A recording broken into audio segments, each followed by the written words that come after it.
मी आपला मित्र अभिषेक आणि फायनान्शियल ॲडवायझर. आज आपण मार्केटबद्दल बोलूया. आजचं मार्केट कसं आहे? कालचं मार्केट खूप खराब होतं ॲक्च्युली. आणि त्याच्यातून आपण जर बघितलं एक माझा अनुभव असं सांगतोय की थोडंसं प्रॉफिट बुकिंगच्या मोडमध्ये आहे मार्केट. इथून काही न्यूज खराब नव्हते, पण एफ आय एस विकत आहेत, त्याच्यामुळं ते मार्केट दिवसेंदिवस थोडंसं प्रॉफिट बुकिंग येत आहे. आणि थोडं पॉईंट्सनंच खाली येत आहे, पण येत आहे खाली. काल मोठे मोठे जे दिग्गज होते त्यांच्यामध्ये विक्री आली, म्हणजे सेलिंग झाली. त्याच्यामुळं कसं आहे की मार्केट आता कोणत्या दिशेला खाली चांगला सपोर्ट, स्ट्रॉंग सपोर्ट आहे. पण निफ्टीवरती 25,250 चा स्ट्रॉंग सपोर्ट म्हणता येईल अप्रॉक्सिमेटली. तर तिथपर्यंत काही टेन्शन नाही आहे. मार्केटमध्ये प्रॉफिट बुकिंग येत असतं. मार्केट एकसारखं असं वरती जात नसतं, खाली वरती करत मार्केट एक जात असतं. त्याच्यामुळं तर घाबरायचे काही कारण नाही आहे. काही स्टॉक्समध्ये तुम्हाला प्रॉफिट बुकिंग करून जर परत पोझिशन घेता आली तर ते करू शकता, किंवा तुम्ही ठेवू शकता. जेव्हा एक चुकून जर मार्केट खाली आलं तर थोडा फंड तुम्ही ठेवला पाहिजे, ज्याच्यातून तुम्ही नवीन बाईंग करू शकता. तर असं मार्केट आहे. काल खूप चांगले दिग्गजमध्ये प्रॉफिट बुकिंग आली. थोडंसं ते चिंताजनक आहे. पण एफ आय एसनं जवळपास 4,000 करोड विकले, स्टॉक आणि फ्युचर्स मिळून 4,100. आणि डी आय एसनं बाईंग कमी झालं काल. 1,900 करोडच बाईंग झालंय. तर त्याच्यामुळं कसं आहे की थोडंसं मार्केट खाली दिसलं तुम्हाला. डी आय एसनं गेल्या काही दिवसामध्ये चांगलं मार्केटला कंट्रोल, म्हणजे बॅलन्स केलं होतं. एफ आय एस विकत होते, डी आय एस घेत होते. आणि हे एफ आय एस 3-4-5-6 दिवस झालं विकतात आहे. 4 दिवस झाले मला वाटतं विकतात आहे, कंटिन्युअसली विकतात आहे. चांगला मोठं अमाऊंट विकतात आहे. त्याच्यामुळं थोडीशी चिंता आहे की काय होईल पुढं. पण इन्व्हेस्टरला घाबरण्याचं काही कारण नाही आहे. तुमच्या डिमेटमध्ये, अकाउंटमध्ये जर चांगले स्टॉक्स आहेत तर अशा गोष्टींकडे बघायची गरज नाही आहे तुम्हाला. काल एक डिफेन्ससाठी चांगली न्यूज आली की डिफेन्स सेक्टरमध्ये जवळपास 1,00,000 करोड भारत गव्हर्नमेंट, म्हणजे भारत तसं जे डिफेन्स आहे मंत्रालय, तर ते डिफेन्स मिनिस्टरनं चांगला निर्णय घेतलेला आहे. आणि 1,00,000 करोड हे डिफेन्स सेक्टरमध्ये इन्व्हेस्ट करायचे आहेत. आणि ते लोकल सेक्टरमध्ये करायचे आहेत, म्हणजे इंडियातले जे मेड इन इंडियाचे काही प्रोडक्ट आहेत डिफेन्समधले, त्याच्यामध्ये ते इन्व्हेस्ट करणार आहेत. त्याचबरोबर बाहेरून ऑर्डर आहेतच. डिफेन्स स्टॉक्सचं सांगायचं तर डिफेन्स स्टॉक्स थोडेसे महाग आहेत. आता बघितलं तुम्ही, डिफेन्सचे स्टॉक महाग आहेत. मोठे मोठे ॲडवायझर जे टी व्हीवरती येऊन डिफेन्स स्टॉकबद्दल सांगतात ते पण थोडंसं महाग आहे. डिफेन्स सेक्टरसाठी चांगलं आहे, इंडियन डिफेन्स सेक्टर खूप चांगलं आहे, पण त्याचे रिझल्ट तसे येऊन त्याचं हे आलं बघा. तुम्ही रिस्क घेऊ शकता, तुमच्या याच्यावरती आहे किती रिस्क घ्यायचं. पण डिफेन्समध्ये आता जे काही इन्व्हेस्टमेंट येते किंवा डिफेन्समध्ये जे ऑर्डर्स येतात ते पूर्ण होण्यासाठी पण वेळ लागत असते. पूर्ण होऊन, कम्प्लीट होऊन तुम्हाला त्याचं प्रॉफिट होण्यासाठी वेळ लागत असते. आणि इंडियन जेव्हा बाय करतं, म्हणजे इंडियन गव्हर्नमेंट बाय करते, ती लोअर रेटला करते, खूप कमी किमतीत करते. प्रॉफिट तसं होत नाही. आणि त्यातल्यात काही जे आहेत ते गव्हर्नमेंटच्याच कंपन्या आहेत. त्याच्यामुळं तो एक मुद्दा आहे त्याच्यामध्ये की किती प्रॉफिट होणार वगैरे काय. आपल्याला शेवटी काय आहे की स्टॉक मार्केटचा एक नियम आहे की प्रॉफिट आलं तर ऑटोमॅटिकली तुमचं पुढचं जे काय सांगता येईल की स्टॉक्स वाढायचे जे काही आहे ते होणार, स्टॉक वाढणारच. म्हणजे भले आता मार्केट थोडंसं हे आहे, अजून थोडा दिवस राहील, 1 वर्ष राहील, 2 वर्ष राहील, 2-3 वर्षाच्या पुढं ते मार्केट राहू शकत नाही. कारण का मार्केटमध्ये 2-3 वर्षाचे जे रिझल्ट असतात ते रिझल्ट स्टॉकला अंडर रेटेड करतात. म्हणजे त्यांना स्टॉकची प्राइस ही कमी असते आणि व्हॅल्युएशन जास्त होतं. त्यावेळेस एक जोरात मोठी बाईंग येते आणि पूर्ण जे काही जुने हायज आहेत ते सगळे काढून स्टॉक्सला खूप वरती घेऊन जाते. काले 2020-21 मध्ये तसंच झालं. बॉन्ड्स खाली पडले, त्यानंतर व्हॅल्युएशन खूप कमी झाल्या. त्यानंतर जे बाईंग आलं 2020चा काळ बघितला तर तो पूर्ण वर्षामध्ये मार्केट खाली गेलं. जवळपास 40%च्या 40-50% जवळपास खाली गेलं. तिथून मार्केट वरती आलं. म्हणजे एका वर्षामध्ये तुम्ही जर वर्षाची ऍव्हरेज काढलं तर मार्केट वरती दिसेल तुम्हाला. नॉर्मली 2008 किंवा बाकीच्या 2000 मध्ये जे काही आले ना ते लॉंग टर्म राहिले, पण ह्यावेळेस लॉंग टर्म नाही राहिलं. मार्केट खूप चांगल्या प्रकारे वरती आलं आणि याचा फायदा या काळामध्ये जे रिटेल इन्व्हेस्टर होते, जे की ज्यांना काही करण्यासाठी नव्हतं, ते मार्केटमध्ये आले. त्यांनी स्वतः मार्केटमध्ये इन्व्हेस्ट केले, म्युच्युअल फंड चालू केलं. म्युच्युअल फंडचं जे काय ते पेनिट्रेशन एवढं वाढलेलं आहे, 26,000 करोड 27,000 करोडच्या जवळपास SIP जाते दर महिन्याला. 27,000 करोड जे म्युच्युअल फंड AMC ला जे येतात ते कुठे इन्व्हेस्ट होतात? मार्केटमध्येच होतात. ते काय म्हणजे त्याच्यामध्ये काही डब फंड असतील, काही इक्विटी असेल, पण इक्विटीचा जो काही पोर्शन आहे तो खूप जास्त आहे. त्याच्यामुळं ते मार्केटमध्ये येणारच, कॅशमध्ये जास्त दिवस राहू शकत नाही. त्याच्यामुळं आपण बघितलं तर मार्केट हे तेवढ्या वेळ पण नाही राहणार. मला असं वाटतं 27, मी विचार करतोय 26-27 पर्यंत मार्केट वरती. असं वाटतं की जर चांगली बाईंग आली आणि FII द्यायला लागले तर ते स्टॉक्स कोणाच्या हाती लागत नाहीत. FII जेव्हा बाईंग करतात तेव्हाच ते स्टॉक्स हाती लागत नाहीयेत. मेटल सेक्टर थोडंसं फोकसमध्ये राहिलं पाहिजे. डॉलर इंडेक्स कमी होतोय. मी रोजच्या व्हिडिओमध्ये सांगतोय की डॉलर इंडेक्स कमी झाला की मेटल सेक्टरमध्ये चे फायदा होतो. आणि काल मी जसं सांगितलं होतं सोन्यामध्ये इन्व्हेस्ट करणं थोडंसं धोकादायक आहे. काल बघितलं तर सोनं खाली होतं थोडंसं.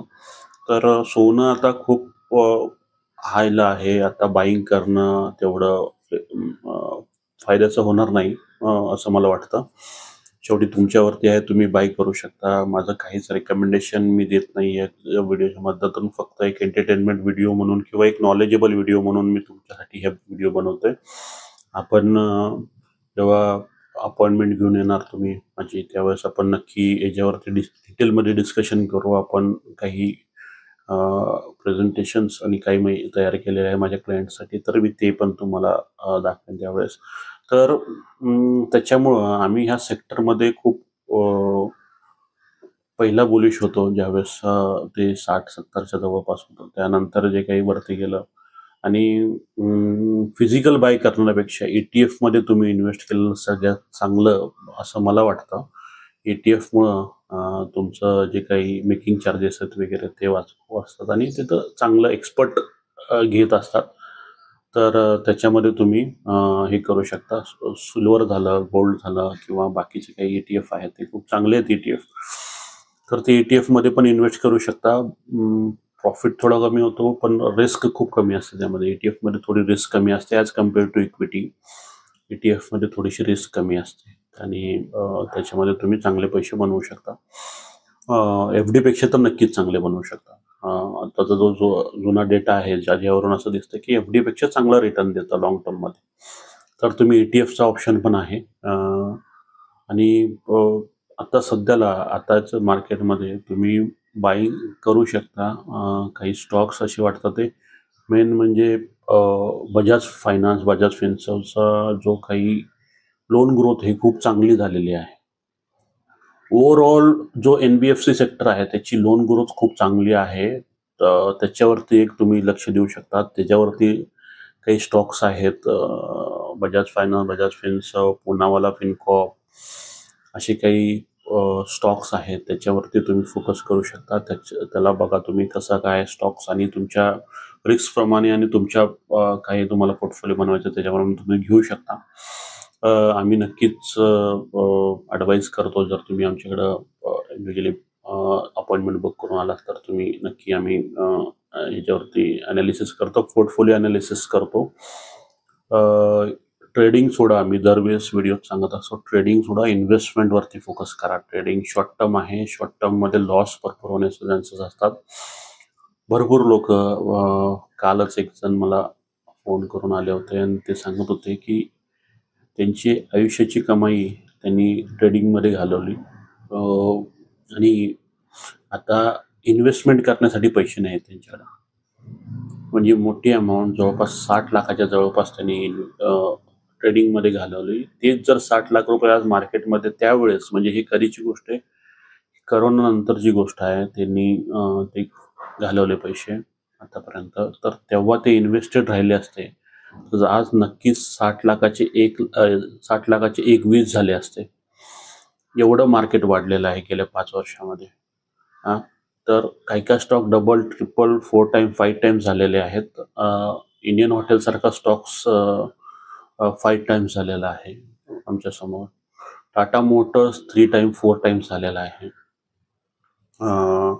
तर असे काही स्टॉक्स आहेत जे की आता सगळ्यांचीच नावं नाही घेता येणार, पण हे stocks double, triple, 4 time, 5 times झालेले आहेत. तर याच्यावरती फोकस करा तुम्ही. स्टॉक्स मिळत असतात, थोडंसं पेशन्स लागतात.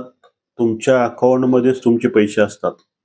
म्हणजे स्टॉक्स तुमच्या अकाउंटमध्ये म्हणजे पैसे तुमच्याकडे आहेत. तुम्ही कुणाला पैसे दिलेले नाहीये. झिरो सम गेम नाहीये. कुणाला प्रॉफिट, कुणाला लॉस. तुम्ही लॉंग टर्म थांबलात तर ह्याच्यामध्ये पैसे बनतात. त्याच्यामुळं तुम्ही लॉंग टर्म थांबा आणि जास्तीत जास्त इन्व्हेस्टेड राहण्याचा प्रयत्न करा. आपल्या याचा थोडीशी काटकसर करून तुम्ही इन्व्हेस्टमेंट करू शकता, ज्याने तुम्हाला चांगलं प्रॉफिट होईल. आणि एकदा ते प्रॉफिट झालं की तुमचं जे काही सायकल चालू होतं, जे विश्वास वाढतो, त्यानंतर तुमची एक सवय लागते इन्व्हेस्टमेंटची, ती खूप चांगली आहे ॲक्च्युली. ती एकदा बिल्डअप झाली की तुमचा पोर्टफोलिओ आहे. माझ्या क्लायंटला मी कमीत कमी 5 करोडचं सांगतो. 5 करोडचा पोर्टफोलिओ असला पाहिजे. बाकी भरपूर क्लायंटच्या आमच्या त्याच्यापेक्षा जास्त आहेत, पण मिनिमम 5 करोडचा तर पोर्टफोलिओ असला पाहिजे, हे आमचं सांगणं असतं. आणि त्यातूनच आम्ही त्याच्याप्रमाणे तुम्ही तुमच्या रिस्कप्रमाणे आम्ही ॲडवाईस करत असतो. तुमच्या मित्रांपर्यंत शेअर करा, जे की स्टॉक्स मार्केटमध्ये फक्त ट्रेडिंगच्या साठी करतात आणि त्यातून लॉस करतात. काही नाही, लॉस होतो. तुमच्यात जर यंग असाल तर तुम्ही परत कमवू शकता. थोडीशी काटकसर करून परत येऊ शकता मार्केटमध्ये आणि चांगलं बाईंग करून तुम्ही परत स्टॉक मार्केटमधूनच ती पैसे ट्रेडिंगमध्ये जर रिव्हेंज ट्रेडिंग केलं तर तिथं लॉस होतो. तर डोकं आपलं शांत नसतं त्यावेळेस. रिव्हेंज ट्रेडिंगमध्ये आपण पोझिशन जास्त घेतो आणि जरी लॉस आला तरी आपण तो बुक करत नाही की वरती जाईल ह्या होपच्या मध्ये. पण स्टॉक्समध्ये तसं नाही आहे. तुम्ही 10 स्टॉक घेतला, एखाद्या स्टॉकमध्ये प्रॉब्लेम येईल, 9 स्टॉक तुमचे चालतील किंवा 2-3 स्टॉकमध्ये प्रॉब्लेम येईल, तुमचे 6-7 स्टॉक चालतील आणि ते स्टॉक असे चालतील की तुम्हाला ह्या 3 स्टॉकचे पैसे ते काढून देतील. ओके, हे मार्केट सांगतंय, मी माझ्या मनाचं नाहीये. हा डेटा सगळीकडे उपलब्ध आहे. तुम्ही अनालिसिस केलं डिटेलमध्ये. आम्ही रोजचं त्यामध्येच असल्यामुळे डिटेल अनालिसिस असतं रोजच्या रोज. जे फंड मॅनेजर असतात त्यांच्याशी आमचं बोलणं होत असतं आणि बाकीचे जे काही एक्सपर्ट्स आहेत त्यांच्याशी आमचं टाइम टू टाइम बोलणं होत असतं. आम्हाला न्यूजलेटर येत असतात किंवा बाकीच्या ज्या काही सेक्टर वाईज घटना घडतात त्याच्यावरती आमचं डिस्कशन होत असतं.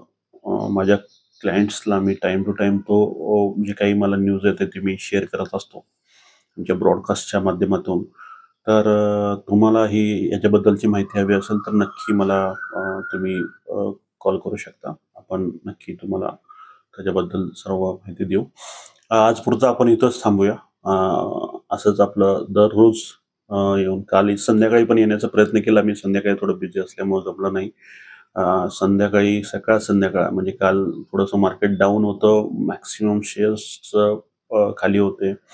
रिझन आणि ह्याचं डिस्कशन करण्यासाठी आणि काही सिरीज माझी एक येईल लवकरच, ज्याच्यामध्ये आपण डिस्कस करू पूर्ण शेअर स्टॉक्स अनालिसिस आणि हे ही सिरीज चालू करेन. रिझल्ट सिरीज ची वाट बघतोय. रिझल्ट सीझन जेव्हा चालू होईल तेव्हा मी जास्त डिटेलमध्ये हे करेन, आपलं डिस्कशन करता येईल आपल्याला आणि आपल्याला तसं तुम्हाला डिसिजन घेणं सोपं होईल. यूट्यूबच्या माध्यमातून पण तुम्ही सगळं अनालिसिस बघून स्वतः डिसिजन घेऊ शकता, नाही तर आमचे एक्सपर्ट ॲडवाइज आहेच, तुम्ही त्यासाठी कॉल करू शकता. आजसाठी इथंच थांबूया. धन्यवाद.